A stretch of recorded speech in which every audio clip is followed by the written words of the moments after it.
Hello बच्चों, good morning. अभिनव science school की online class में आप सबका हार्दिक स्वागत है, आप सबका हार्दिक अभिनंदन है। तो प्यारे बच्चों, आज हम स्टार्ट करने जा रहे हैं क्लास 11th की फिजिक्स। तो प्यारे बच्चों, मैं आपको बता दूं कि जो आपका फिजिक्स है इसके दो पार्ट हैं, है ना। एक को बोलते हैं हम फिजिक्स पार्ट फर्स्ट और दूसरे को हम बोलते हैं फिजिक्स पार्ट सेकेंड। तो बच्चों, आज हम लोग फिजिक्स का पार्ट फर्स्ट स्टार्ट करेंगे, ठीक है। और पार्ट फर्स्ट में भी हम लोग स्टार्ट करेंगे बच्चों चैप्टर नंबर फर्स्ट, ठीक है। तो बच्चों, मैं आपको बता देता हूं कि आपका जो 11th क्लास का सिलेबस है उसके अकॉर्डिंग जो आपका चैप्टर नंबर फर्स्ट है उसमें हम लोगों को पढ़ना है मात्रक और मापन, ठीक है। मात्रक को हम लोग बोलते हैं बच्चों यूनिट और मापन को हम लोग बोलते हैं बच्चों मेजरमेंट।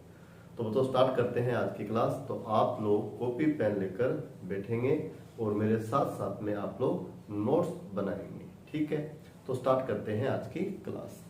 तो बच्चों, आप लोग लिखेंगे चैप्टर नंबर फर्स्ट, ठीक है। हम फिजिक्स पढ़ने जा रहे हैं और फिजिक्स का भी हम चैप्टर नंबर फर्स्ट पढ़ने जा रहे हैं बच्चों। तो चैप्टर नंबर फर्स्ट, और चैप्टर नंबर फर्स्ट का आपका जो नाम है वो क्या रहेगा? वो रहेगा आपका मात्रक और मापन, ठीक है। मात्रक इसको हम लोग बोलते हैं बच्चों यूनिट, ठीक है। और मापन इसको हम लोग क्या बोलते हैं बच्चों? Measurement, okay. तो इसमें सबसे पहला हेडिंग डालिए आप भौतिक राशियां। पहला हेडिंग क्या डालोगे बच्चों? भौतिक राशियां, ठीक है। अंग्रेजी में इसको बोलते हैं बच्चों फिजिकल क्वांटिटीज। क्या बोलते हैं बच्चों? फिजिकल क्वांटिटीज, यानी भौतिक राशियां, ठीक है। तो सबसे पहले हम लोग ये देखते हैं बच्चों कि हम फिजिक्स में फिजिकल क्वांटिटी किसको बोलते हैं, ठीक है ना। तो बच्चों, इसका बड़ा सा सिंपल सा कंसेप्ट है बच्चों, कोई भी वो क्वांटिटी जिसको आप माप सको, यानी जिसका आप मापन कर सको, यानी आप जिसको नाप सको, उसको हम लोग क्या बोल देते हैं? फिजिकल क्वांटिटीज, या फिर क्या बोलते हैं बच्चों? भौतिक राशियां, ठीक है। तो आप लोग लिखिए वो राशियां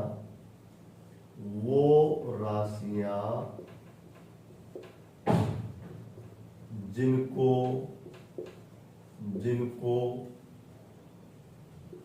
मापा जा सके, जिनको मापा जा सके।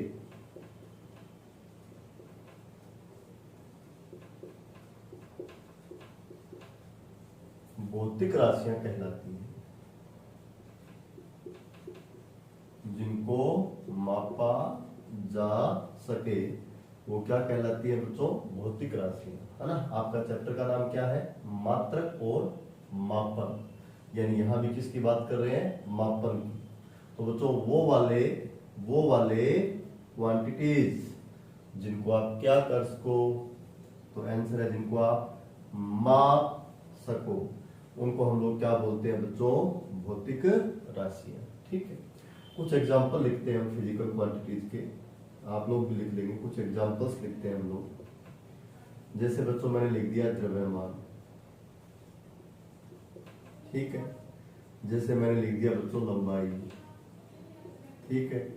जैसे मैंने लिख दिया बच्चों समय, ठीक है। जैसे बच्चों मैंने लिख दिया बच्चों ताप, ठीक है। जैसे बच्चों मैंने लिख दिया आपका क्षेत्रफल, ठीक है। जैसे मैंने बच्चों लिख दिया आपका दाब, ठीक है। जैसे बच्चों मैंने लिख दिया आपका आयतन, ठीक है, आदि, है ना। जो आपके फिजिकल क्वांटिटीज होते हैं, यदि बच्चों हम बात करें कि वो नंबर में कितने होते हैं, तो इसका आंसर है बहुत अधिक ज्यादा, है ना। और बहुत अधिक ज्यादा इसका मतलब असंख्य, ठीक है। तो कुछ एग्जांपल मैंने लिख दिए हैं। जैसे मैंने लिखा है बच्चों द्रव्यमान, है ना। तो आप किसी भी वस्तु का द्रव्यमान माप सकते हो, ठीक है। जैसे जनरली आप मार्केट से वेजिटेबल लेने के लिए जाते हो तो आप शॉपकीपर को बोलते हो कि भाई 1 किलोग्राम मेरे को आलू देना है, या मेरे को 2 किलोग्राम टमाटर देने हैं, है ना। तो वो उन सब्जियों का यानी उन वस्तुओं का क्या माप रहा है, द्रव्यमान, है ना। कभी 1 किलोग्राम, है ना, कभी आपको वो 2 किलोग्राम माप कर देता है, ठीक है। इसी प्रकार आप अपना द्रव्यमान भी माप सकते हो, है ना। जैसे आपका द्रव्यमान मान लीजिए 40 किलोग्राम है ना, किसी का मान लीजिए 45 किलोग्राम है, किसी का मान लीजिए 60 किलोग्राम है। यानी दुनिया में कोई भी वस्तु है, उस वस्तु का जो द्रव्यमान है वो हम माप सकते हैं। अब तो आपको एक बात बताता हूँ, यदि हम लोगों को किसी वस्तु को मापना है, यदि हम लोगों को किसी वस्तु को मापना है ना, तो इसके लिए हम लोगों को क्या चाहिएगा, उपकरण। क्या चाहिएगा, उपकरण। यानी भौतिक राशि का जो मापन किया जाता है वो किसके द्वारा किया जाता है, किसी उपकरण के द्वारा किया जाता है। जैसे मैं बात करूं द्रव्यमान की, तो बच्चों यदि आपको द्रव्यमान को मापना है तो द्रव्यमान को मापने के लिए आपको क्या चाहिए, तुलना चाहिए। अब देखो बच्चों, यदि आपका जो मापन है, यदि आपका जो मापन है उसको आप बहुत ज्यादा एक्यूरेट करना चाहते हो, यानी उसमें एक्यूरेसी बढ़ाना चाहते हो, शुद्धता बढ़ाना चाहते हो, तो आपको उसको मापने के लिए जो उपकरण काम में लेना है वो आपको मॉडर्न इक्विपमेंट काम में लेना है, आधुनिक उपकरण काम में लेना है, ठीक है। एक तो आपके पास बच्चों यांत्रिक तुलना हुआ करती थी, है ना, बाट वाली तुलना, है ना, उससे आप किसी भी वस्तु का द्रव्यमान माप लेते थे, है ना। आज के टाइम में हमारे पास इलेक्ट्रॉनिक तुलना है ना, जो वस्तुओं के द्रव्यमानों का जो मापन है वो यांत्रिक तुलना की तुलना में बच्चों अधिक शुद्धता से करती है ना। तो इलेक्ट्रॉनिक तुलना है, और इलेक्ट्रॉनिक तुलना में बच्चों आप किसी भी वस्तु को रख दो, वो उस वस्तु के द्रव्यमान को माप कर बता देगी कि जी इस वस्तु का द्रव्यमान इतना है, ठीक है। तो द्रव्यमान माप सकते हो। लंबाई की यदि आप बात करो, मैं कहूँ कि बच्चों आपका हाइट कितना है ना, यानी मैं आपसे क्या पूछ रहा हूँ, आपकी लंबाई पूछ रहा हूँ, तो आप क्या काम करोगे, आप मीटर स्केल काम में लोगे, जिसको आप फीता बोलते हो, है ना। आप बता दोगे कि आपका हाइट जो है वो 4 फुट 2 इंच है या 5 फुट 1 इंच है। या मान लीजिए बच्चों मैंने क्या काम किया, मैंने बोर्ड के ऊपर ये लाइन ड्रॉ कर दी, ठीक है, और मैं आपसे ये पूछूं कि ये वाला जो लाइन है इसका लेंथ कितना है, यानी लंबाई कितना है, तो आप क्या काम करोगे बच्चों, आप स्केल लोगे, है ना, और स्केल से आप इसका लेंथ मेजर कर लोगे, और मान लीजिए आपने ये बता दिया है कि इसका लेंथ जो है वो आपका है 25 सेंटीमीटर। इसका मतलब आपके पास एक उपकरण है जिसका नाम क्या है बच्चों, जिसका नाम क्या है, मीटर स्केल। और ये जो मीटर स्केल है इससे आप क्या माप सकते हो, लंबाई माप सकते हो, है ना। तो इसको हम माप सकते हैं, तो इसको भी हम क्या बोलेंगे, फिजिकल क्वांटिटी। समय की बात करें, आपके पास बच्चों वॉच है, घड़ी है, आप टाइम को माप सकते हो। टेम्परेचर की बात करें तो आपके पास थर्मामीटर है ना, कौन सा मीटर है बच्चों, थर्मामीटर। और थर्मामीटर से आप क्या माप सकते हो, किसी भी वस्तु का ताप माप सकते हो। आजकल तो आप जानते हो बच्चों थर्मल स्कैनिंग भी होने लग गई, है ना। कोविड में टेम्परेचर को मेजर करने के लिए, है ना, जो थर्मल स्कैनर काम में लेते हैं हम लोग, है ना, वो भी थर्मल एक प्रकार से टेम्परेचर मापने का इक्विपमेंट है। उससे भी आप किसी भी बॉडी का टेम्परेचर माप सकते हो, है ना। 40 डिग्री सेल्सियस है, 32 डिग्री सेल्सियस है, या कितना फ़ारेनहाइट है, तो ये भी आपका फिजिकल क्वांटिटी हो गया। क्षेत्रफल, जैसे मान लीजिए बच्चों मैंने क्या काम किया, मैंने यहाँ एक आयत बना दिया, ठीक है, और आप लोग जानते हो कि ये वाला जो साइड है वो लंबाई कहलाता है, और ये वाला साइड इसका क्या कहलाता है, चौड़ाई। लंबाई को मैंने किससे लिख दिया है, L से, और चौड़ाई को बच्चों मैंने किससे लिख दिया है, B से। अब यदि मैं आपसे ये पूछूं कि इसका मेरे को आप क्षेत्रफल बताओ, है ना, तो बच्चों सबसे पहले आपको क्षेत्रफल यानी जिसको हम क्या बोलते हैं, एरिया, और किससे लिखते हैं बच्चों, A से। तो इसका आपको फार्मूला लिखना होगा, और फार्मूला आपका होता है बच्चों लंबाई गुना चौड़ाई। क्या होता है, लंबाई गुना चौड़ाई। अब आप क्या काम करोगे, आप बच्चों इस मीटर स्केल का उपयोग करोगे, ठीक है। सबसे पहले ये जो आपको मैंने रेक्टेंगल दिखाया है, आप इसका लेंथ मापोगे यहाँ से यहाँ तक का, और मान लीजिए बच्चों ये आपको प्राप्त हो गया 12 सेंटीमीटर, ठीक है। इसके बाद आप इस रेक्टेंगल का ये वाला साइड मापोगे, है ना, जिसको आप चौड़ाई बोलते हो, है ना, और मान लीजिए बच्चों ये आपको कितना मिल गया, 5 सेंटीमीटर, ठीक है। तो ये आपने क्या मापा है, रेक्टेंगल का लेंथ, और ये आपने क्या मापा है, रेक्टेंगल जो आपका है उसका आपने चौड़ाई माप लिया बच्चों, ठीक है। लंबाई को चौड़ाई से मल्टीप्लाई करोगे तो आपको जो आंसर मिलेगा वो आपका इस रेक्टेंगल का क्षेत्रफल होगा, और वो आपको कितना मिलेगा बच्चों 60 सेंटीमीटर और स्क्वायर, 60 सेंटीमीटर स्क्वायर। तो ये आपका एरिया हो गया, यानी एरिया जो है उसको भी मापा जा सकता है। इसी प्रकार बच्चों आप दाब को माप सकते हो, इसी प्रकार बच्चों आप आयतन को भी माप सकते हो। तो यानी इन सबको हम क्या कर सकते हैं, आधुनिक उपकरणों की सहायता से माप सकते हैं। तो इन सबको हम लोग क्या बोलते हैं बच्चों, फिजिकल क्वांटिटीज। बताओ आपको ये बात समझ में आई कि नहीं आई? तो पहली बात आपको माइंड में रखनी है बच्चों, क्या चीज माइंड में रखनी है, वो राशियां जिनको मापा जा सके, वो राशियां जिनको मापा जा सके उनको हम लोग क्या बोलते हैं बच्चों, भौतिक राशियां। ठीक है, अब अगली एक महत्वपूर्ण चीज आपको बताता हूं, जो स्टार लगा के लिखिए, है ना। लिखिए आप किसी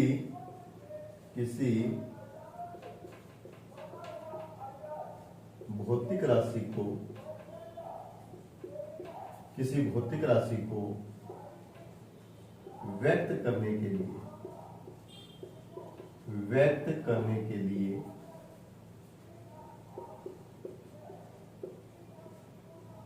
आंकिक मान तथा मात्रक दोनों की आवश्यकता होती है, दोनों की आवश्यकता होती है। लिख लिया आप लोगों ने? क्या लिखा है बच्चों? आपने ये लिखा है कि किसी भौतिक राशि को आप क्या करना चाहते हो, व्यक्त करना चाहते हो। तो बच्चों भौतिक राशि को व्यक्त करने के लिए आपको दो चीजें चाहिएगी, है ना। एक चीज तो क्या चाहिएगी, उस भौतिक राशि का आंकिक मान, है ना, और दूसरी चीज क्या चाहिएगी, उस भौतिक राशि का मात्रक, यानी ये दो चीजें चाहिए। तो कैसे रिप्रेजेंट करेंगे, तो बच्चों किसी भी फिजिकल क्वांटिटी का फार्मूला लिख लो आप बच्चों, कोई भी फिजिकल क्वांटिटी वो इस सूत्र से रिप्रेजेंट की जाएगी। यहां तो आएगा बच्चों आंकिक मान, कोई भी फिजिकल क्वांटिटी, और गुणा में बच्चों आएगा मात्रक। मात्रक तो ये बताएगा कि इस भौतिक राशि का नाम क्या है, ठीक है, और आंकिक मान ये बताएगा कि उस भौतिक राशि में वो मात्रक कितनी बार आया है, यानी उस भौतिक राशि का जो मेजरमेंट है वो कितना बड़ा है या कितना छोटा है। तो भौतिक राशि बराबर क्या लिखोगे आप, आंकिक मान गुणा मात्रक। ठीक है, अब इसको बच्चों हम लोग थोड़ा सिंबल की फॉर्म में लिख लेते हैं। तो भौतिक राशि इसको आप इंग्लिश में क्या बोलते हो, तो फिजिकल क्वांटिटी। तो क्वांटिटीज का क्यू काम में ले लेते हैं। तो भौतिक राशि लिखा है इसकी जगह, तो हम लोग क्या लिख देंगे बच्चों, क्यू। तो क्यू किसको रिप्रेजेंट कर रहा है, किसी फिजिकल क्वांटिटी को रिप्रेजेंट कर रहा है। ठीक है, और वो तो जो आंकिक मान होता है ना, उसको हम लोग बोलते हैं, क्या बोलते हैं आंकिक मान को, मैं यहाँ लिख देता हूँ। आंकिक मान को हम लोग बोलते हैं बच्चों न्यूमेरिकल वैल्यू। क्या बोलते हैं बच्चों, न्यूमेरिकल वैल्यू। तो इसका हम लोग क्या काम में ले लेंगे, एन। जो आपका मात्रक है इसको हम लोग बच्चों बोलते हैं यूनिट। क्या बोलते हैं, यूनिट। तो इसका क्या काम में ले लेंगे बच्चों, यू। तो आपके पास फार्मूला क्या बन गया है, Q बराबर है। तो बच्चों कोई भी फिजिकल क्वांटिटी हो, है ना, आप जब उसको माप लेते हो ना, तो उसको इस फॉर्म में लिखा जाता है, N गुणा U के फॉर्म में, है ना। यानी उसके मेजरमेंट में एक तो आपका N होता है, N का मतलब आंकिक मान, या कई बार इसको संख्यात्मक मान भी बोलते हैं। ठीक है, और एक इसमें क्या होता है बच्चों, U होता है। U का मतलब इसका यूनिट या इसका मात्रक। ठीक है, जैसे बच्चों मैं इसके कुछ एग्जाम्पल आपको बता देता हूँ। मैं आपको इसके कुछ एग्जाम्पल बता देता हूँ, आराम से देखो।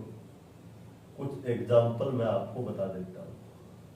बच्चों आपने क्या काम किया, आपने क्या काम किया, आपने क्या काम किया बच्चों, आप एक वेजिटेबल की शॉप पे गए, ठीक है, और वहां जाकर आपने बच्चों टमाटर खरीदे, ठीक है, और मान लीजिए आपने जो टमाटर खरीदे या आपने उसको जो ऑर्डर दिया वो आपका था 2.5 किलोग्राम, 2.5 किलोग्राम। तो वो आपको उसके पास खूब सारे टमाटर पड़े, उनमें से इलेक्ट्रॉनिक तुला को काम में लेकर 2.5 किलोग्राम जो आपके टमाटर हैं वो माप कर या तोड़कर आपको थैली में डालकर पकड़ा देगा। ठीक है, इसका मतलब उस इंसान ने, उस शॉपकीपर ने क्या मापा है, तो आंसर बच्चों द्रव्यमान मापा है ना। और वो द्रव्यमान जो आपको उसने थैली में पकड़ाया है ना, उस वस्तु का द्रव्यमान यानी उस वेजिटेबल का द्रव्यमान यानी टमाटर का जो द्रव्यमान है वो कितना है 2.5 किलोग्राम है ना।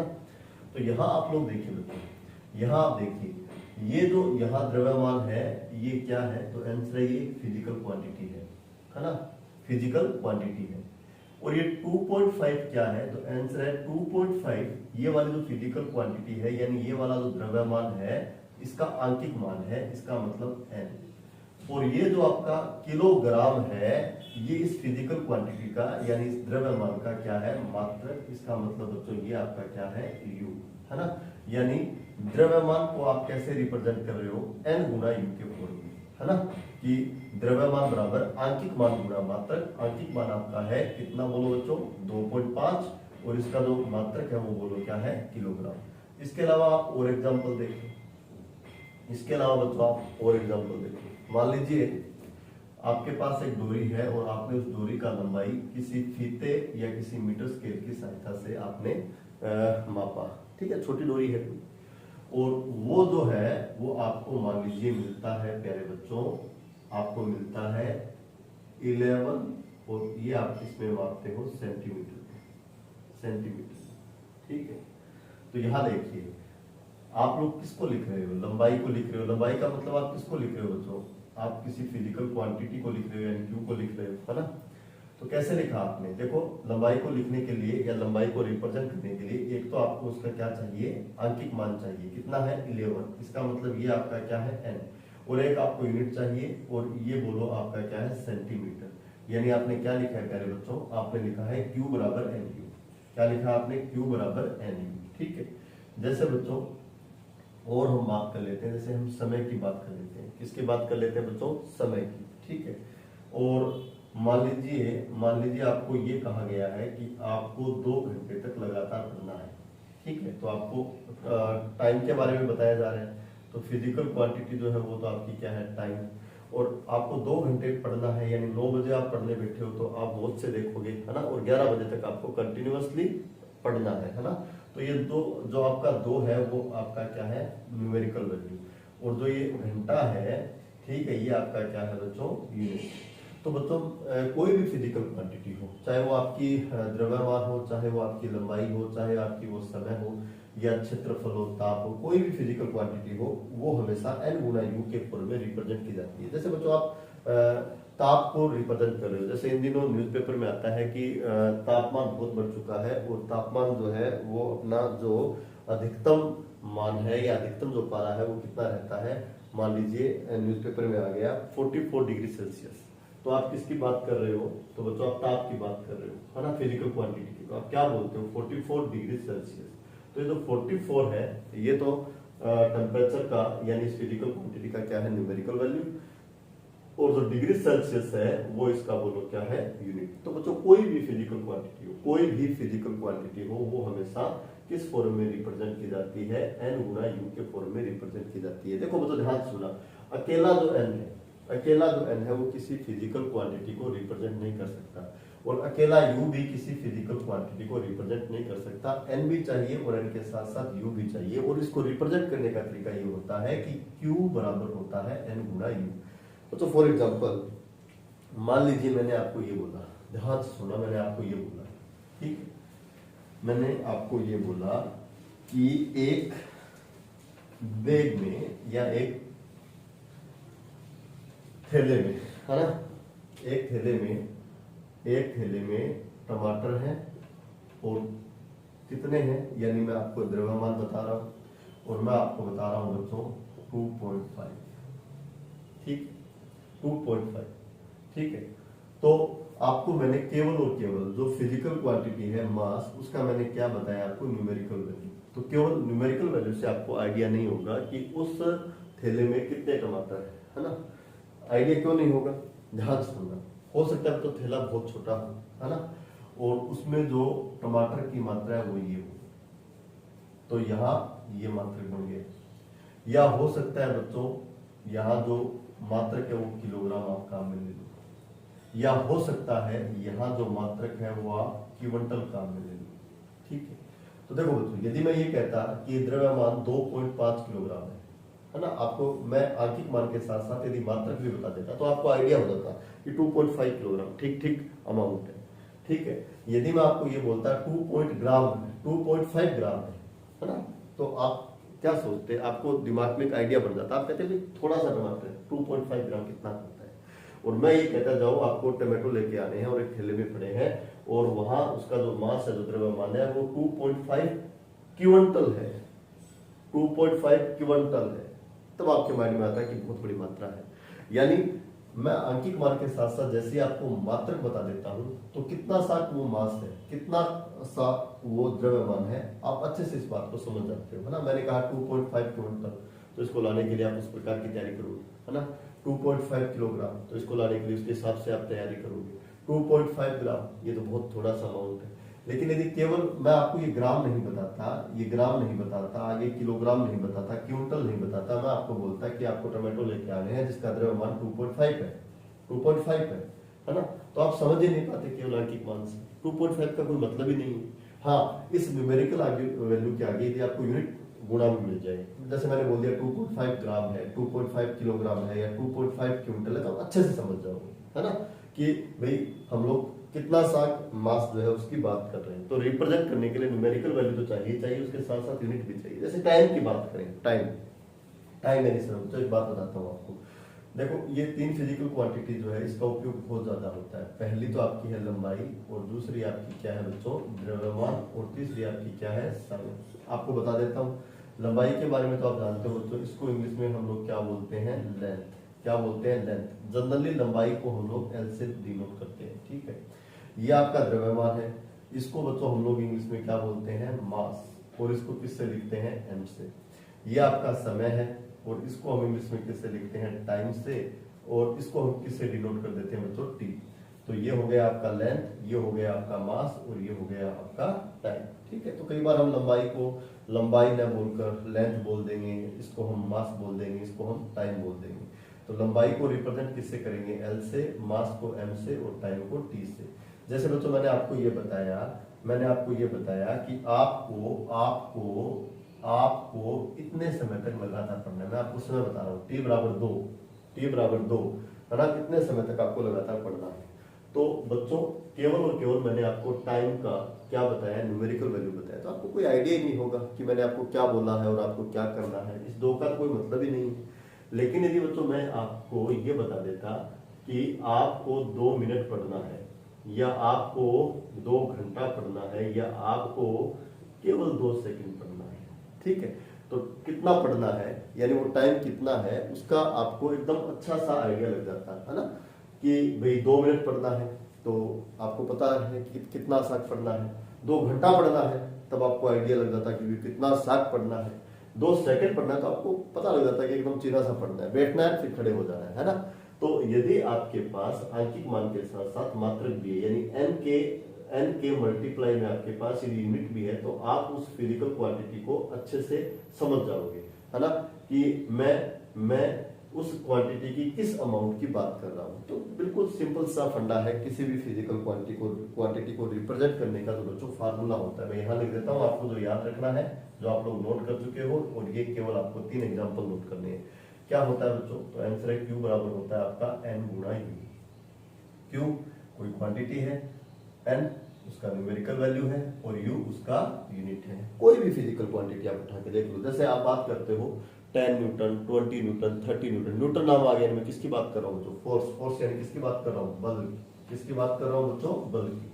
देखो कोई भी फिजिकल क्वांटिटी उसको रिप्रेजेंट करने के लिए बच्चों न्यूमेरिकल वैल्यू के साथ साथ क्या चाहिए, यूनिट चाहिए। और यूनिट देखकर हम उस क्वांटिटी को पहचान लेते हैं, जैसे किलोग्राम, ग्राम, क्विंटल, ऐसा कुछ यूनिट आता है तो हम समझ जाते हैं द्रव्यमान की बात चल रही है। घंटा, सेकंड, मिनट, ऐसा कुछ आता है तो हम समझ जाते हैं टाइम की बात चल रही है। फिट, है ना, मीटर, सेंटीमीटर, ऐसा यदि कुछ आता है तो हम समझ जाते हैं समय की बात चल रही है। डिग्री सेल्सियस, फारेनहाइट, ऐसा कुछ आता है तो हम समझ जाते हैं किसकी बात चल रही है, ताप की बात चल रही है। पास्कल आता है तो हम समझ जाते हैं बच्चों दाब की बात चल रही है। जूल आता है तो हम समझ जाते हैं कि या तो ऊर्जा यानी एनर्जी की बात चल रही है, या फिर आपका वर्क यानी कार्य की बातें चल रही है, ठीक है। ये चीजें अपन समझ जाते हैं। तो आप याद रखना किसी भी फिजिकल क्वांटिटी को कैसे रिप्रेजेंट किया जाता है, तो आंसर है क्यू बराबर क्या होता है बच्चों, एन गुणा यू। क्यू बराबर क्या होता है, एन गुणा यू। बोलो याद रखोगे। तो फिजिकल क्वांटिटी को रिप्रेजेंट करने के लिए एक तो आपको क्या चाहिए पहले बच्चों, न्यूमेरिकल वैल्यू, और एक आपको बच्चों क्या चाहिए, यूनिट। न्यूमेरिकल वैल्यू यानी अंकिक मान, जिसका जिसका जिसका जिसका हम एक शब्द और काम में लेते हैं संख्यात्मक मान। अंकिक मान को हम लोग क्या बोल देते हैं, संख्यात्मक मान। और एक आप लोगों को बच्चों क्या चाहिए, मात्रक। अब ये मात्रक होते गए चैप्टर में हमें आगे डिटेल से पढ़ना है। आपके इस चैप्टर का नाम ही क्या है बच्चों, मात्रक और मापदंड। क्या नाम है बच्चों, मात्रक और मापदंड। ठीक है, ओके। चलो बच्चों अगला हेडिंग डालते हैं। आपने क्या पढ़ा कि फिजिकल क्वांटिटी किसको बोलते हैं, वो क्वांटिटी जिसको आप क्या कर सको भाई, आप उसको नाप सको या फिर आप उसको माप सको, उसको हम क्या बोलेंगे, फिजिकल क्वांटिटी। ठीक है बच्चों, फिजिकल क्वांटिटी को रिप्रेजेंट कैसे किया जाता है, Q बराबर क्या होता है प्यारे बच्चों, N गुणा U। Q बराबर क्या होता है, N गुणा U। ओके, इसके बाद आप हेडिंग डालो, है ना, नई लाइन के बीच में हेडिंग डालो। ये जहां भी आपने लिख लिया उसके बाद एक लाइन आप छोड़ दो बच्चों, ठीक है। और अगली लाइन के बिल्कुल बीचों बीच लिखो टाइप्स ऑफ फिजिकल क्वांटिटीज, यानी भौतिक राशियों के प्रकार। भौतिक राशियों के प्रकार, क्या लिखा भैया आपने, भौतिक राशियों के प्रकार। ठीक है, लिख लिया, ये आपका हेडिंग है पहले। ठीक है, हेडिंग डाल लिया। इसके नीचे ऐसे लिख लो 3 प्रकार की होती है। कितने प्रकार की होती है भाई, 3 प्रकार की।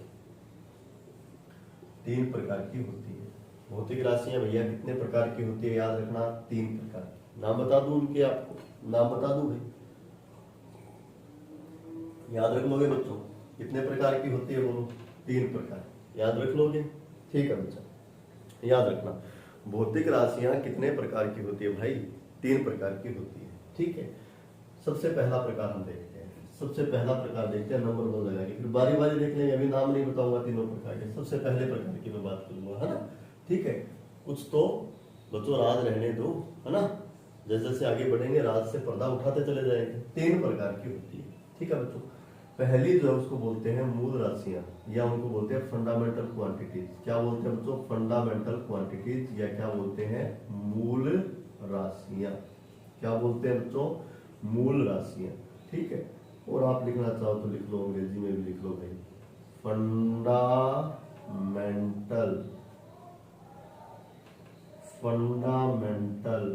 क्वांटिटीज। कौन सी क्वांटिटीज, फंडामेंटल क्वांटिटीज। ठीक है, अब किसको बोलते हैं बच्चों, फंडामेंटल क्वांटिटीज, है ना। अब ध्यान देना बच्चों, है ना, फिजिकल क्वांटिटीज वो वाले क्वांटिटीज जिनको हम लोग क्या कर सके भाई, माप सके, क्या बोलते हैं उसको, फिजिकल क्वांटिटी, है ना। वो जो फिजिकल क्वांटिटी है वो मेरे भाई कितने प्रकार की होती है, 3 प्रकार की, है ना। इसमें पहला प्रकार है, पहला प्रकार जो है उसको हम लोग क्या बोलते हैं बच्चों, फंडामेंटल क्वांटिटीज। फंडामेंटल क्वांटिटीज का मतलब मूल राशियां। क्या भाई, मूल राशियां। ठीक है, ये जो मूल राशियां है ना बच्चों, ये आपको याद रखनी पड़ेगी, है ना। ये ध्यान में रख लोगे तो इस चैप्टर में आगे आपको कोई प्रॉब्लम नहीं आने वाला। ठीक है, एक बात और बता देता हूँ बच्चों, आप जब भी किसी कॉम्पिटिटिव एग्जाम में बैठ रहे होंगे, है ना, चाहे वो नीट का एग्जाम हो, चाहे आईटी जेई का एग्जाम हो, है ना, चाहे वो आपका एयरफोर्स नेवी का एग्जाम हो, चाहे आपका वो एनडीए का एग्जाम हो, तो ये वाला जो चैप्टर है ना बड़ा बेसिक चैप्टर है, यूनिट एंड मेजरमेंट, है ना। इससे बच्चों 2 या 3 सवाल डेफिनेटली आते हैं, है ना। कहीं थोड़ा लेवल जैसे आईटी जेई का है या फिर नीट का है, थोड़ा लेवल अच्छा आ जाता है। एयरफोर्स का है और नेवी का है ना, थोड़ा एवरेज सा लेवल आ जाता है। एनडीए का उसमें भी अच्छा लेवल आ जाता है। तो इससे सवाल आते हैं भाई, एग्जाम में आते हैं मेरे भाई, तो इसको याद रखोगे। क्या नाम है इसका, यूनिट एंड मेजरमेंट, है ना। तो यूनिट एंड मेजरमेंट में अब आपका जो टॉपिक चल रहा है वो क्या है, टाइप्स ऑफ फिजिकल क्वांटिटीज, है ना। कितने टाइप के बच्चों के क्वांटिटी होते हैं, तो आंसर है 3। और 3 में पहला कौन सा है, मूल राशियां। कौन सा है, मूल राशि। ठीक है, फंडामेंटल नाम दिया हुआ, इसका मतलब ये हमारे द्वारा डिफाइन की गई है नेचर को समझने के लिए, सीधी सीधी बात है। फिर भी हम लोग इसका डेफिनेशन लिखते हैं, मूल राशियां जो है इनका डेफिनेशन लिखते हैं। तो मैं लिखने जा रहा हूँ, आप लोग भी लिखिए। देखो बच्चों, वो राशियां जो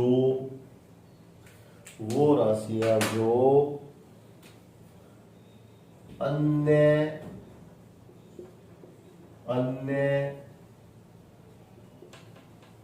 भौतिक राशियों पर निर्भर नहीं करती हैं। क्या लिखा मेरे भाई, वो राशियां जो अन्य भौतिक राशियों पर निर्भर नहीं करती है। अन्य पे निर्भर नहीं करेगी बच्चों, है ना, निर्भर नहीं करती है। बोलो मेरे बच्चों क्या कहलाती है? मूल राशियां। लिख लिया, मूल राशियां कहलाती है। जो अन्य राशियों पर निर्भर नहीं करती वो क्या कहलाती है?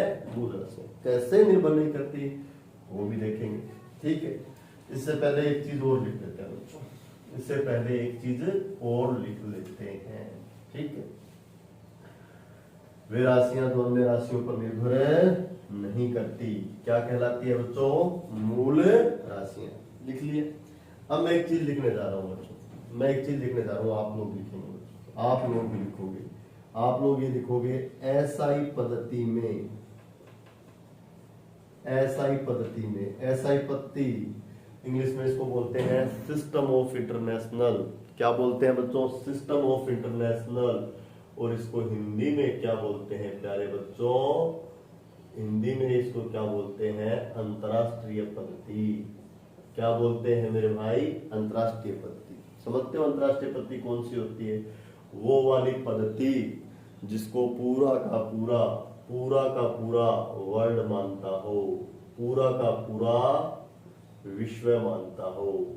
यानी एक ऐसा ऑर्गेनाइजेशन बना हुआ है जिसमें पूरे के पूरे विश्व के वैज्ञानिक लोगों ने मिलकर एक ऐसा सिस्टम बनाया हुआ है जिस सिस्टम को पूरा का पूरा जो वर्ल्ड है या वर्ल्ड के जो सभी के सभी जो कंट्रीज हैं वो फॉलो करते हैं। उसको हम लोग क्या बोलते हैं बच्चों? अंतरराष्ट्रीय पद्धति। जैसे मैं आपको एग्जांपल बताऊं बच्चों, है ना, जैसे मैं आपको एग्जांपल बताऊं, एक समय ऐसा था, है ना, जब भूमंडलीकरण नहीं था, ग्लोबलाइजेशन नहीं था। उस समय क्या था? बहुत पहले की मैं बात बताता हूँ बच्चों। हम इंडियंस लोग जो है वो किसी भी वस्तु का जो द्रव्यमान है वो मापते थे, किसमें? रत्ती में माप लेते थे, ठीक है, तोला में माप लेते थे, है ना, शेर में माप लेते थे, भरी में माप लेते थे, है ना, मन में माप लेते थे, ठीक है। इसी प्रकार जो ब्रिटिश लोग हैं वो द्रव्यमान को किस में मापते थे? पाउंड में। किस में मापते थे? पाउंड में। यानी सब लोगों का जो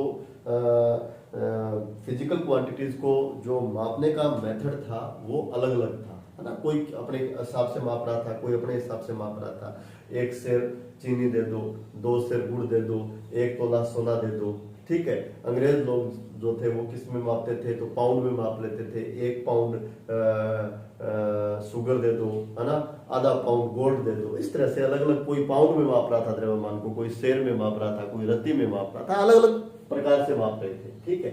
तो बच्चों एक संगठित ऑर्गेनाइजेशन बना, है ना, जिसको हम लोग बोलते हैं अंतरराष्ट्रीय पद्धति, सिस्टम ऑफ इंटरनेशनल। उन सब ने बोला कि सारे के सारे जो कंट्रीज हैं, क्योंकि सब कंट्रीज को आपस में भी तो बच्चों व्यवहार करना होता है, सारे के सारे जो कंट्रीज हैं वो मास को एक यूनिफॉर्म यूनिट में मापेंगे, एक जैसी यूनिट में मापेंगे। और उन्होंने वो जो यूनिट है वो क्या डिफाइन कर दिया बच्चों? किलोग्राम। क्या डिफाइन कर दिया? किलोग्राम। अब बच्चों एक बात देखो, आप किसी भी कंट्री में चले जाओ, यदि आप ये बोल दोगे ना कि मेरे को ये फला फला चीज चाहिए और मेरे को ये कितनी चाहिए? 2 किलोग्राम, 2 किलोग्राम, तो आपको बच्चों वो 2 किलोग्राम तोल के दे देगा। चाहे आप जापान में हो, या आप चाहे रूस में हो, चाहे आप चाइना में हो, चाहे आप अमेरिका में हो या लंदन में हो, कहीं भी हो, आपको 2 किलोग्राम वो चीज आपको मेजर करके दे देगा, ठीक है। आप अमेरिका में चले गए और वहां आप ये बोलोगे कि मेरे को 2 धड़ी आलू दो, तो जानते नहीं धड़ी क्या है। और यहाँ बोल तो 2 धड़ी, है ना, 1 धड़ी बराबर हमने बनाया हुआ है 5 किलोग्राम, है ना, हमारे वाले लोग जानते हैं ना। तो बच्चों देखो, हमारे जो मैंने कहा ना रत्ती से, ये जो द्रव्यमान को मापने के जो हमारे यूनिट थे, जो हमारे मात्रक थे, है ना, ये हम लोग जानते हैं, बाकी कंट्री के लोग नहीं जानते। सारी कंट्री जिसको माने वो द्रव्यमान का जो यूनिट है वो क्या है? किलोग्राम। और ये किलोग्राम जो यूनिट है इसको सारे के सारे कंट्री मानते हैं। और सारे के सारे कंट्री को बताने के लिए एक ऑर्गेनाइजेशन बना हुआ है, उस ऑर्गेनाइजेशन को क्या नाम दिया हुआ है? एसआई सिस्टम, या क्या बोला हुआ है? अंतरराष्ट्रीय पद्धति। तो जो फंडामेंटल क्वांटिटीज है, फंडामेंटल क्वांटिटीज जो है उस सिस्टम ऑफ इंटरनेशनल में, अंतरराष्ट्रीय पद्धति में, यानी वर्ल्ड के सारे कंट्रीज को फॉलो करते हैं। एसआई पद्धति में कितनी होती है? 7। तो एसआई पद्धति में मैं लिखने जा रहा हूं बच्चों, मूल राशियां 7 होती है। मूल राशियां कितनी होती है पहले बच्चों? 7 होती है। कितनी होती है भाई? 7। सिस्टम ऑफ इंटरनेशनल यानी अंतरराष्ट्रीय पद्धति, उसमें बच्चों मूल राशियां कितनी होती है? 7। लिख लिया आपने? चलो अब एक टेबल बनाएंगे। मूल राशि आपने क्या लिखा है, वो राशियां जो अन्य राशियों पर निर्भर नहीं करती, क्या कहलाती है, मूल राशि। ठीक है, पानी पी लेता हूं मैं भाई, समझ में आ रहा है आपको बच्चों? रोज का काम रोज करोगे, ये सारी की सारी चीजें आपको कॉपी में नोट करनी है, नोट्स आपको साथ साथ बनाने हैं, ठीक है, और लर्न करना है।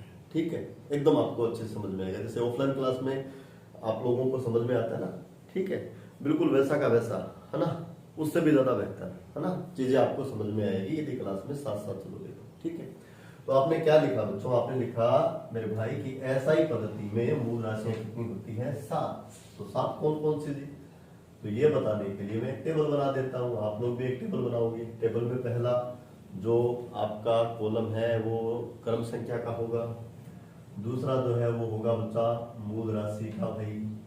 ठीक है, मूल राशि के बाद इसका चलो मात्रक और लिख लेते हैं, मात्रक, और मात्रक के बाद इसका मात्रक का प्रतीक या मात्रक का संकेत और ले लेते हैं बच्चों। मात्रक का संकेत या संकेत का दूसरा नाम होता है बच्चों प्रतीक। क्या होता है, प्रतीक। मैं एक टेबल बना लेता हूं, मैं एक टेबल बना लेता हूं मेरे बच्चों, मैं एक टेबल बना लेता हूं। ठीक है, टेबल बना लेता हूं, आप लोग भी बना लो, एक टेबल बना लेता हूं बच्चों। ठीक है, ये 7 के 7 नाम आपको याद रखने पड़ेंगे। मैं यहाँ लिखता हूँ नंबर 1, यहाँ लिखता हूँ 2, यहाँ लिखता हूँ 3, यहाँ लिखता हूँ 4, यहाँ लिखता हूँ 5, यहाँ लिखता हूँ 6 और यहाँ लिखता हूँ 7। ठीक है, फंडामेंटल क्वांटिटीज, है ना, वो वाले क्वांटिटीज जो अन्य वाले क्वांटिटीज पर डिपेंड नहीं करते, यानी ये इंडिपेंडेंट क्वांटिटीज होती है। इंडिपेंडेंट होती है बच्चों, किसी पर डिपेंड नहीं करती, इसीलिए तो इनको क्या बोलते हैं, फंडामेंटल बोलते हैं। क्या बोलते हैं बच्चों, फंडामेंटल बोलते हैं। पहली जो फंडामेंटल क्वांटिटी है वो है बच्चों लंबाई। क्या बच्चों, लंबाई, अंग्रेजी में लेंथ बोलते हो ना आप लोग इसको, लंबाई। ठीक है, दूसरी जो फंडामेंटल है वो आपकी क्या है, द्रव्यमान, और तीसरी है समय। सबसे ज्यादा उपयोग इन 3 फंडामेंटल क्वांटिटीज का फिजिक्स में होता है, लंबाई, द्रव्यमान और समय। बोलो तीनों याद रह जाएगी, रह जाएगी। तो बच्चों मेरे साथ रिपीट कर दो, पहली लंबाई, दूसरी द्रव्यमान और तीसरी समय। मेरे साथ रिपीट करना है। नंबर 1 बोलो क्या है भाई, सारे बोलो भाई। नंबर 1 क्या है, नंबर 1 है लंबाई, नंबर 2 क्या है बच्चों, नंबर 2 है द्रव्यमान, और नंबर 3 क्या है, नंबर 3 है बच्चों समय। पहली है लंबाई, दूसरी आपकी क्या है बच्चों द्रव्यमान, तीसरी आपकी क्या है समय। इसके बाद मैं लिख रहा हूं नंबर 4 ताप, नंबर 5 विद्युत धारा, नंबर 5 क्या है, विद्युत धारा। नंबर 6 क्या है बच्चों, नंबर 6 क्या है, प्रदीपन तीव्रता, जिसको हम क्या बोलते हैं, ज्योति की तीव्रता, ज्योति की तीव्रता। ठीक है, चाहो तो इसका दूसरा नाम लिख सकते हो बच्चों, है ना, पेज के ऊपर जिसको आप क्या बोलते हो बच्चों, ऊपर वाला जो हाशिया है ना वहां लिख लो। आप क्या लिख लो, देखो जो ज्योति की तीव्रता, ये भी एक फिजिकल क्वांटिटी है ना, ये जो है इसका हमें कभी, है ना, मापन करने का वास्ता नहीं पड़ता। हम लोग देखो बच्चों लंबाई अपने लाइफ में बहुत बार माप लेते हैं। जब आप छोटी क्लास में थे 2 सेंटीमीटर लंबी रेखा खंड खींचो, 4 सेंटीमीटर लंबा रेखा खंड खींचो, है ना, एक ऐसा सर्कल बनाओ जिसकी त्रिज्या 2 सेंटीमीटर, एक ऐसा सर्कल बनाओ जिसकी त्रिज्या 5 सेंटीमीटर, एक ऐसा आयत बनाओ जिसकी लंबाई 5 सेंटीमीटर है, चौड़ाई 3 सेंटीमीटर है, तो लंबाई आपको मापते थे, है ना। द्रव्यमान भी हमारा व्यवहार पड़ता है। जब मार्केट से आप राशन की दुकान पे राशन लेने जाते हो, है ना, वेजिटेबल की शॉप के ऊपर जब आप वेजिटेबल लाते हो, है ना, टाइम आप मेजर करते ही हो, टेम्परेचर आपको पता है, न्यूज़पेपर में पढ़ते हो, जब बुखार आ जाता है तब आप टेम्परेचर माप लेते हो, इलेक्ट्रिक करंट, ये सब। लेकिन इसका वास्ता कभी कभार पड़ता है ज्योति की तीव्रता। क्या लिखा है भाई, ज्योति की तीव्रता। चलो इसका दूसरा नाम बताऊं आपको, दूसरा नाम बताऊं आपको बच्चों, दूसरा नाम है प्रदीपन तीव्रता। अंग्रेजी में बोलते हैं इसको ल्यूमिनस इंटेंसिटी। क्या बोलते हैं, ल्यूमिनस इंटेंसिटी। ये 6 नंबर। ठीक है, देखो तो इन 3 का सर्वाधिक उपयोग होता है, उसके बाद इन 2 का। ठीक है, 3 और 2 5, 6 नंबर और 7 नंबर, ये तो केवल याद रखने वाली बात है, इनको तो केवल दुआओं में याद रखना है ना। ये आगे जब आप पूरा फिजिक्स पढ़ोगे तो इनका उपयोग तो बहुत कम होता है, कभी कभार कोई होगा, है ना। सातवीं जो है वो है पदार्थ की मात्रा। क्या मेरे बच्चों? पदार्थ की मात्रा। क्या भाई? पदार्थ की मात्रा। तो भैया याद रखना, जो फंडामेंटल क्वांटिटी है सिस्टम ऑफ इंटरनेशनल जो है उसमें कितनी होती है बच्चों? 7, है ना। याद रख लेना, क्रम का कोई महत्व नहीं है ना। नंबर में 7 होती है, 7 के बस नाम गिना देना। लंबाई, उसके बाद आपका द्रव्यमान, उसके बाद आपका समय, उसके बाद आपका ताप, उसके बाद आपका विद्युत धारा, उसके बाद आपका ज्योति की तीव्रता और उसके बाद आपका पदार्थ की मात्रा। फिर देखो भैया मेरे साथ साथ बोलो।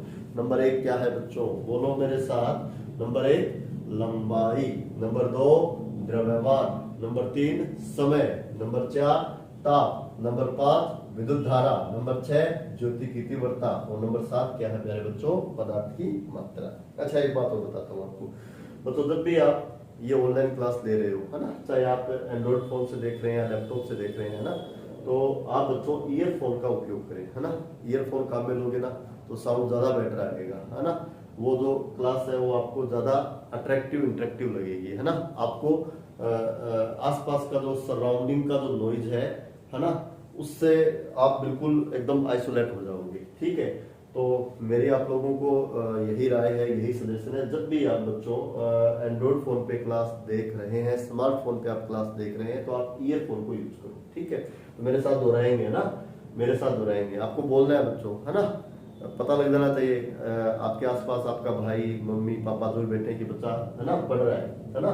नंबर 1 लंबाई, नंबर 2 द्रव्यमान, नंबर 3 समय, नंबर 4 ताप, नंबर 5 विद्युत धारा, नंबर 6 ज्योति की तीव्रता और नंबर 7 प्यारे बच्चों क्या है? पदार्थ की मात्रा। तो ये 7 फंडामेंटल क्वांटिटीज है। क्या मेरे बच्चों? कितने फंडामेंटल क्वांटिटीज हैं? 7। चलो अब बात कर लेते हैं मात्रा की। हालांकि मात्रा तो हमें आगे पढ़ना है ना। फिर भी बच्चों एक बार यहाँ लिख लेते हैं, आगे जब मैं मात्रा की बात करूंगा तो आपको कुछ नयापन नहीं लगेगा, अरे ये तो वही चीजें हैं जो पहले पढ़ी थी।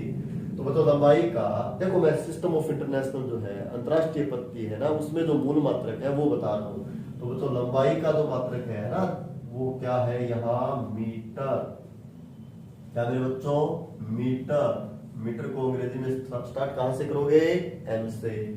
तो इसको लिखते हैं बच्चों छोटे एम से, है ना। जैसे डोरी का लंबाई आपने मापा और वो आपको कितना मिला? 10 मीटर। तो आप 10 और इतना बड़ा मीटर आपको नहीं लिखना पड़े तो आप केवल ये लिख सकते हो। तो आप किसका मान लिख रहे हो? लेंथ का। इसका मतलब ये जो m है ये m नहीं है, इसको क्या रीड करना है? मीटर। आप ऐसे रीड नहीं करोगे L बराबर 10m, 10m नहीं 10, और इसका मतलब क्या है? मीटर।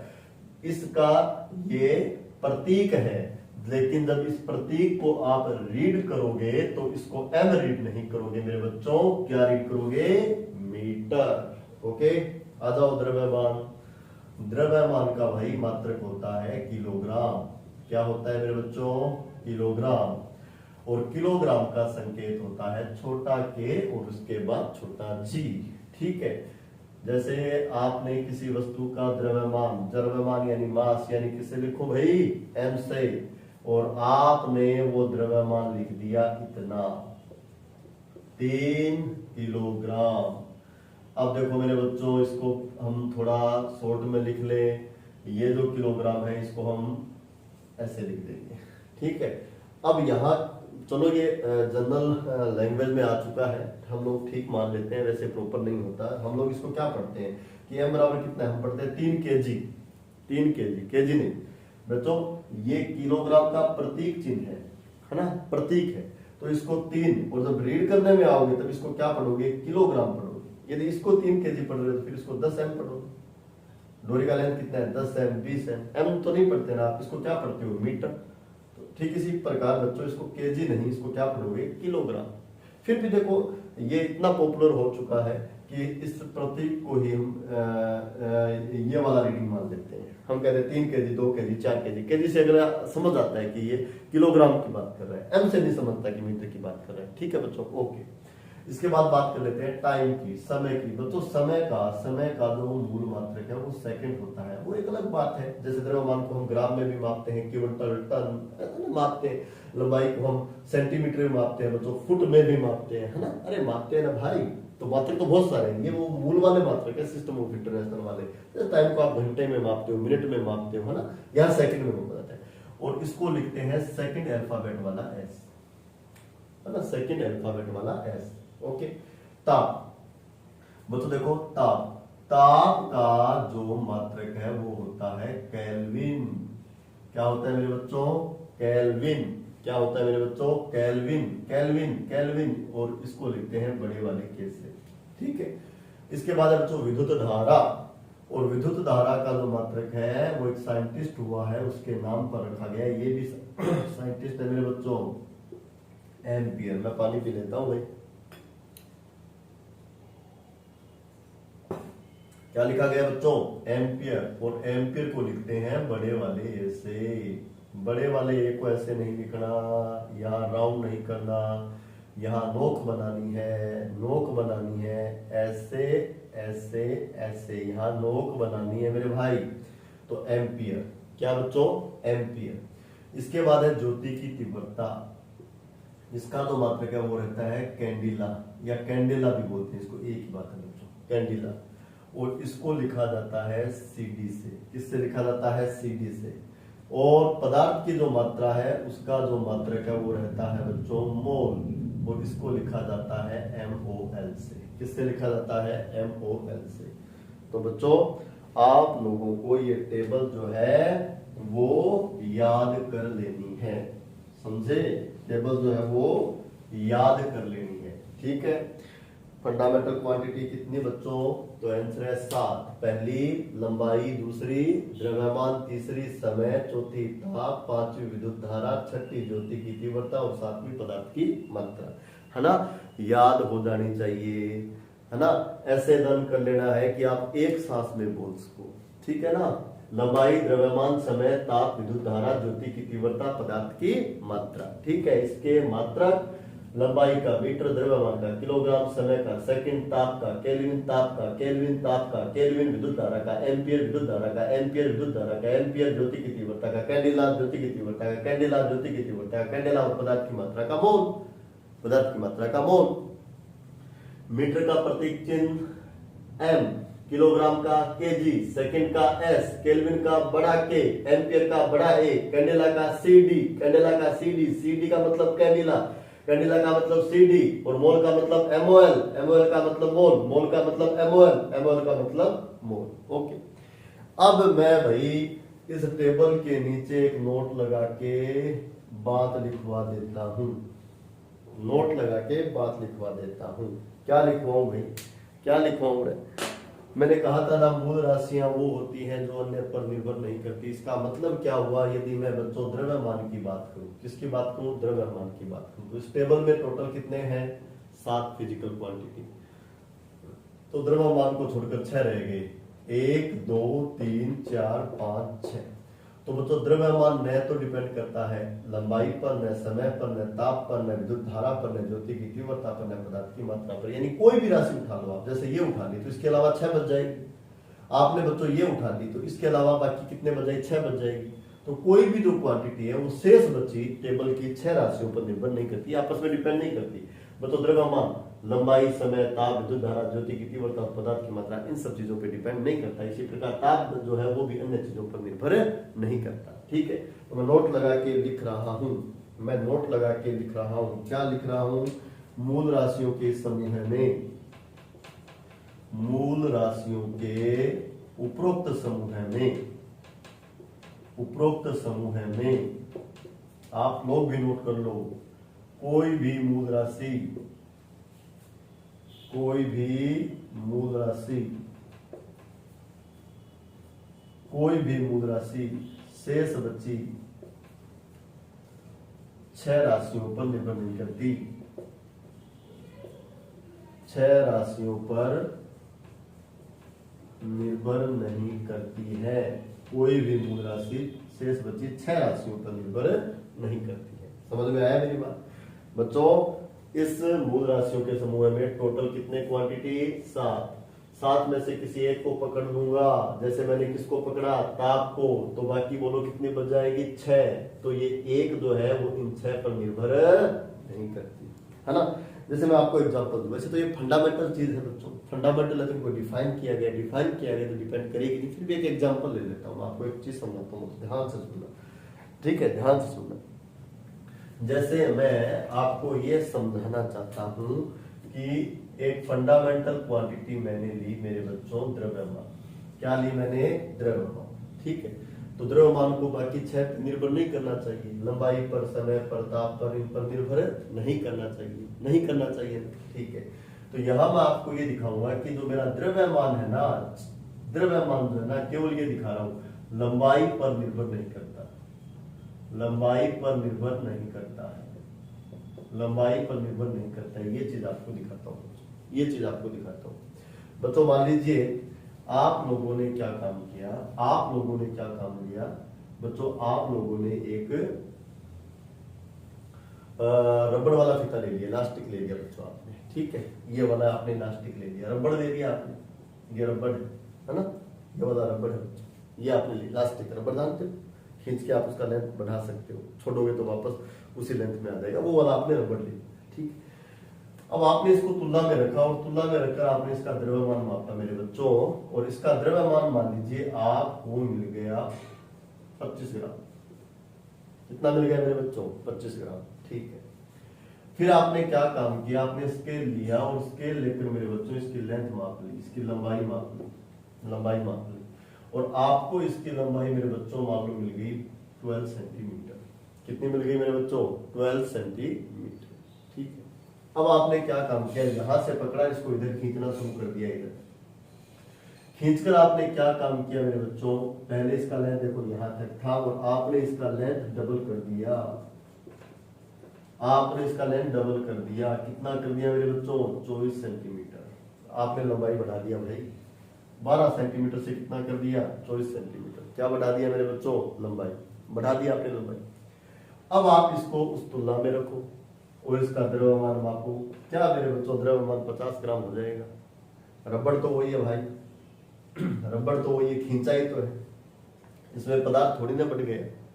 इसको तोलोगे भाई तो इसका द्रव्यमान अभी कितना मिलेगा? 25 ग्राम। कितना मिलेगा मेरे बच्चों? 25 ग्राम। तो आपने क्या देखा, आपने परिवर्तन किसमें किया? लंबाई में। लंबाई में आपने परिवर्तन कर दिया, लंबाई में आपने क्या कर दिया? परिवर्तन। पहले कितनी थी बच्चों? 12 सेंटीमीटर। फिर आपने चेंज करके इसको कितना कर दिया? 24 सेंटीमीटर। भले ही लंबाई में चेंज कर दिया लेकिन मास में चेंज नहीं हुआ। मास पहले भी कितना था? 25, और बाद में भी कितना रहा? 25।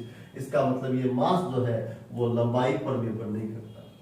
भाई लंबाई बदल गई लेकिन ये नहीं बदला, इसका मतलब ये जो चीज है वो लंबाई पर निर्भर नहीं करती। ये मतलब होता है निर्भर नहीं करने का। तो बच्चों ये जो ग्रुप ऑफ फिजिकल क्वांटिटीज है, इसमें बच्चों कोई भी क्वांटिटी आप उठा लो वो ग्रुप की अन्य क्वांटिटी पर डिपेंड नहीं करती, ठीक है। तो आप लोग क्या पढ़ रहे थे? आप लोग भौतिक राशियों के प्रकार पढ़ रहे थे भाई, ठीक है। मूल राशियां संख्या में 7 होती है, इनके नाम आपको जरूर याद रहने चाहिए। लंबाई, द्रव्यमान, समय, ताप, विद्युत धारा, ज्योति की तीव्रता और पदार्थ की मात्रा। कितनी होती है मेरे बच्चों? 7, ठीक है। अब आप बताते हैं क्या लिखा था भाई? भौतिक राशियों के प्रकार। बोलो कितनी होती है भौतिक राशियां संख्या में मेरे बच्चों? 7 होती है। मूल राशियां 7 होती है। और भौतिक राशियां कितने प्रकार की होती है? 3 प्रकार की। तो सबसे पहले आपने क्या लिखा? नंबर 1 लगा के मूल राशियां। अब मैं नंबर 2 की बात कर लेता हूँ। टेबल कंप्लीट, ये नोट लगा लिया, इसके बाद एक लाइन छोड़ दो और नंबर 2 लगा दो। भौतिक राशियों के प्रकार मैंने कहा था ना कितने प्रकार? 3 प्रकार। नंबर 1 मूल राशियां, ठीक है। फिर कहा था राज है, राज रहने दो, है ना, टाइम आएगा प्रदान उठा देंगे। 3 प्रकार। पहला तो बता दिया मूल राशियां। अब दूसरा बता देता हूं, दूसरा बता देता हूं। लिखो मेरे बच्चों व्युत्पन्न राशियां, व्युत्पन्न राशियां, और इसको अंग्रेजी में बोलते हैं डिराइव्ड क्वांटिटीज। क्या बोलते हैं मेरे बच्चों? डिराइव्ड क्वांटिटीज, व्युत्पन्न राशियां, ठीक है। अब ये व्युत्पन्न राशियां क्या होती है भाई? ये हम लोग देखेंगे मेरे बच्चों कल की क्लास में। तो आज की क्लास के लिए आपको मैं नोट्स तो साथ साथ बनाए हैं, है ना, ऐसा मैं मानता हूँ, सोचता हूँ, ठीक है। नंबर 1 बात। नंबर 2 बात, लर्न करने वाला काम क्या है? लर्न करने वाला काम एक तो ये है कि कोई भी फिजिकल क्वांटिटी हो, कोई भी फिजिकल क्वांटिटी हो मेरे बच्चा, उसको रिप्रेजेंट किया जाता है n गुणा u के फॉर्म में। किस फॉर्म में? n गुणा u के फॉर्म में, कोई भी फिजिकल क्वांटिटी हो। दूसरी बात, फिजिकल क्वांटिटी है ना, कितने प्रकार की भाई? 3 प्रकार की, है ना। पहली क्या है? मूल राशियां।